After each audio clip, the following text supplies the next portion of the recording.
Hello and welcome back to another Basic Barista YouTube video. My name's Liam and it has been exactly 1 month since we've started using the Wakako PicoPresso.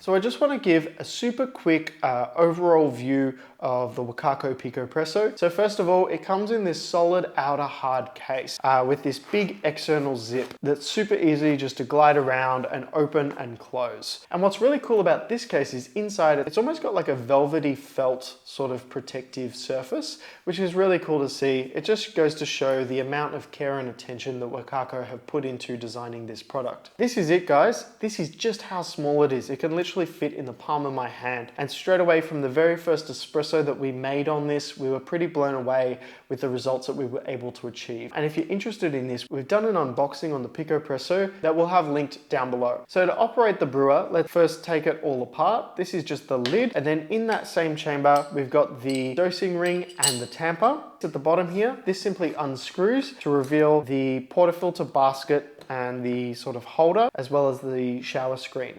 So this all just sits back together. This is where your coffee goes. And then down at the bottom here, we've got a plastic cover that covers the naked portafilter basket. Now, the reason why a naked portafilter basket is really important, if you don't already know, is it can show you exactly how your espresso is extracting, the amount of channeling. Now, normally on espresso makers, you'll see those two little prongs that sort of funnel out the espresso into a double shot. While this is a similar sized basket at around 18 grams, which is roughly the same as a double shot or a 20-gram basket, it doesn't have those two prongs. So you can see exactly what's happening in your espresso shot. Really cool touch. The last thing you need to know about this espresso maker is to activate the pump. All you have to do is twist this open. And as you can see, that's just extruded. And then to pump it, you just do that. And that will push out the water from the chamber down into your espresso puck. That's it, guys. It's as easy as that. Now, if you were paying attention, you might have noticed that there were a couple of accessories that were missing in this quick rundown. There are more accessories that come with this espresso maker, but to be honest, we just didn't use them. And those accessories were the WD-T needle. It also came with a brush that we did not use. And the other thing that we just simply didn't end up using was the cover that actually sits over the basket, and it transforms this naked basket into something like a single shot. So it basically just covers this and it funnels down into one shot. And we really didn't see the point of having that, so we got rid of it. So that's the Wakako PicoPresso. Everything that's included in this espresso maker. This can produce real espresso.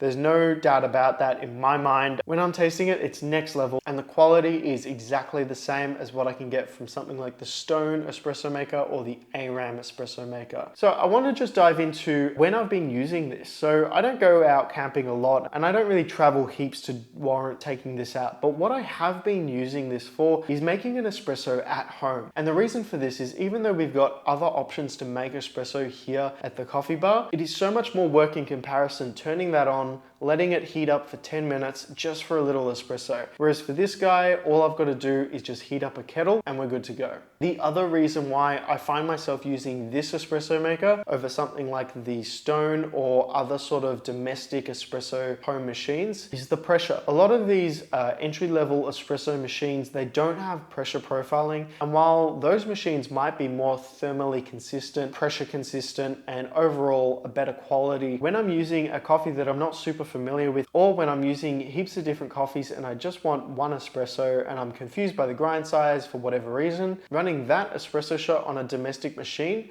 it might mean that the grind size isn't perfect or the temperature isn't perfect. Some of these entry-level machines don't even have temperature control. What something like this does is it's a little bit more forgiving, which is perfect in these circumstances. You don't always want to be sitting there dialing in a coffee, running 3 to 5 shots until you get it perfect.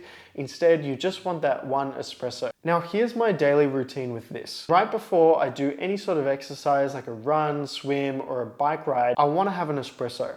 That's when I've been using this, and I've been using it daily. All I've got to do, disassemble it, add some hot water, add my coffee grounds that are roughly around espresso grind size, screw it all together, and then pump it out. If I'm feeling that the resistance is super high, it means that I've gone too fine. And then that way I'll just back off on the pressure and I'll still be able to get something that still tastes good. Now, even though I'm a coffee nerd, I'm not the fussiest person when it comes to actually drinking coffee. I'll still appreciate all sorts of different types of coffees. So for me, having something like this is just perfect. If I was to take this traveling, this is when I think it starts getting a little bit more complicated. If I'm going to like an Airbnb, somewhere where I'm not familiar, but I still know they're gonna have like the basic sort of stuff, like a kettle or some cleaning supplies or a cup, it gets easy. If I'm gonna go camping and I don't really have a quick way to boil, heat water. Obviously, it's going to be a little bit harder to find a cup in Mother Nature, so you're going to have to bring that. You're going to have to bring a WD-T tool or that needle that's included in this. It just gets a little bit more finicky. Now, I've never been a fan of making espresso in the outdoors, but I do know that there's a huge fan base for that, and I do appreciate that some people have gone to the level of making espresso in the wilderness. If that's for you, I reckon that something like this is going to be a hell of a lot easier than other manual espresso brewers. But if you disagree, drop a comment down below. Let me know of an espresso maker that you think would be better than this one. I'm super curious, and if it's viable, we might even start stocking it. So guys, that's been my experience on the Wacaco PicoPresso. I'm gonna continue to use this daily. I absolutely love it. If you've got any questions about this brewer, drop a comment and ask. If we don't know, maybe someone else who's watching this video might know. And if you want to check out the unboxing for this brewer, we'll have all the links in that down in the description. That's all from us, guys. Make sure you subscribe, and we'll see you in the next video.